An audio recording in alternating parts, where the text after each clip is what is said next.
जगन्नाथ जी श्री मंदिर छोड़कर जा रहे हैं, पर क्यों? बंगाल में एक भक्त रहते थे, रामदास। उनका नियम था कि हर एकादशी पर वे पैदल बंगाल से जगन्नाथपुरी जाया करते थे।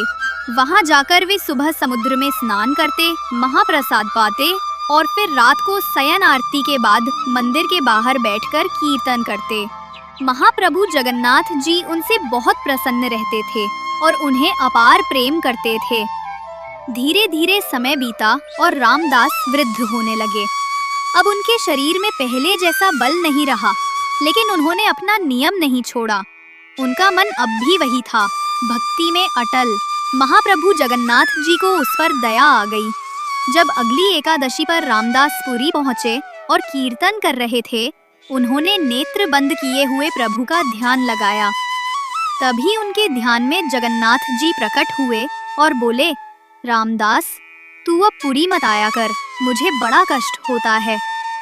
रामदास बोले, महाप्रभु, आपको कष्ट होता है इसलिए मैं समझता हूँ कि अब आना ठीक नहीं, पर यदि अगली एकादशी को आप मेरे सामने नहीं होंगे तो मेरे प्राण ही निकल जाएंगे नाथ।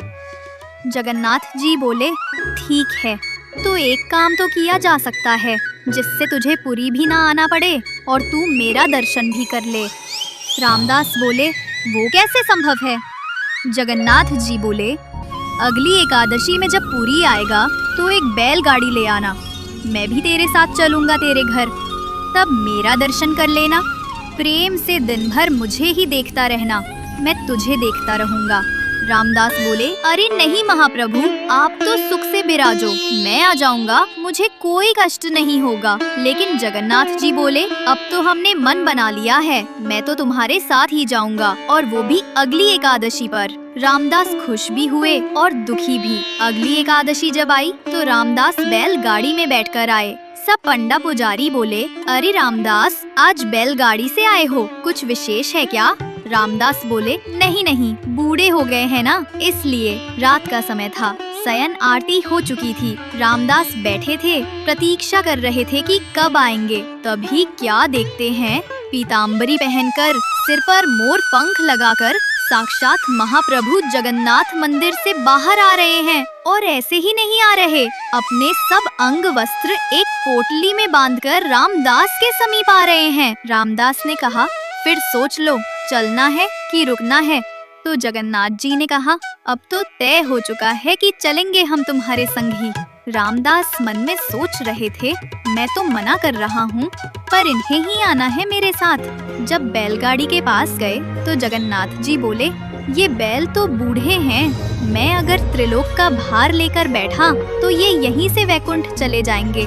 भोले रामदास बोले, अब तो यही मिला मुझे, इसी से काम चला लो। जगन्नाथ जी ने कहा, ठीक है। जैसे ही उन्होंने हाथ फेरा बैलों के ऊपर, वैसे ही दोनों बैल तंदुरुस्त हो गए। जगन्नाथ जी बोले, हटो, हम चलाते हैं, ये हमारी काम की है। रामदास बोले, मैं ही चला लूंगा, आप छोड़ो। जगन्नाथ जी बोले, नहीं, मैं ही चलाऊंगा।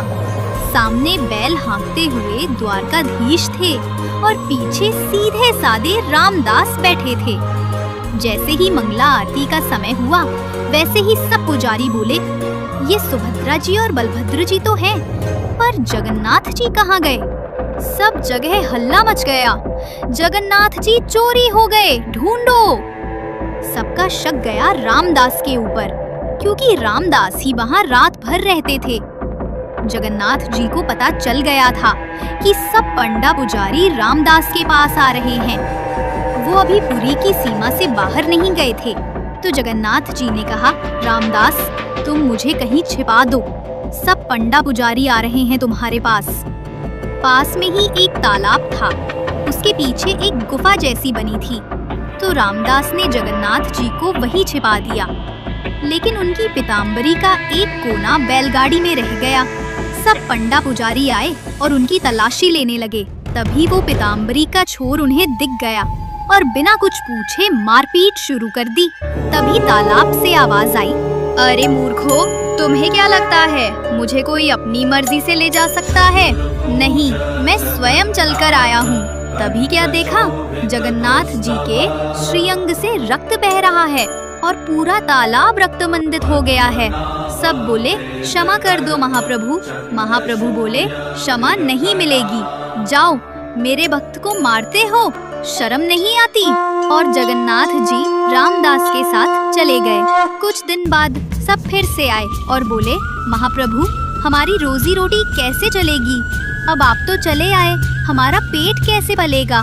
जगन्नाथ जी ने कहा, यही अंतर है मेरे भक्त में और बगुला भक्तों में। फिर बोले ठीक है, हम अपने भार के बराबर तुम लोगों को सोना दे देते हैं, तो हो जाएगा ना? सब बोले जगन्नाथ जी भारी तो खूब हैं, बहुत सोना मिलेगा। सब बोले ठीक है। जगन्नाथ जी बोले रामदास व्यवस्था करो। रामदास बोले ये गलत है, मेरे पास इतना कुछ है ही नहीं देने को, मैं कहाँ से लाऊंगा इतना सोना?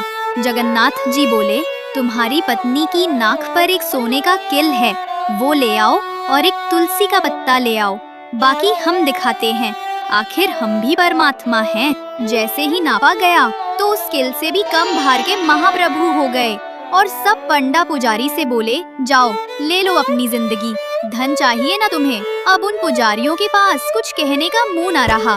वे सब पंडा पुजारी खाली हाथ पूरी लौट आए। भगवान को कोई बांध नहीं सकता, पर प्रेम के वश में आकर वे स्वयं बंध जाते हैं। जय जगन्नाथ।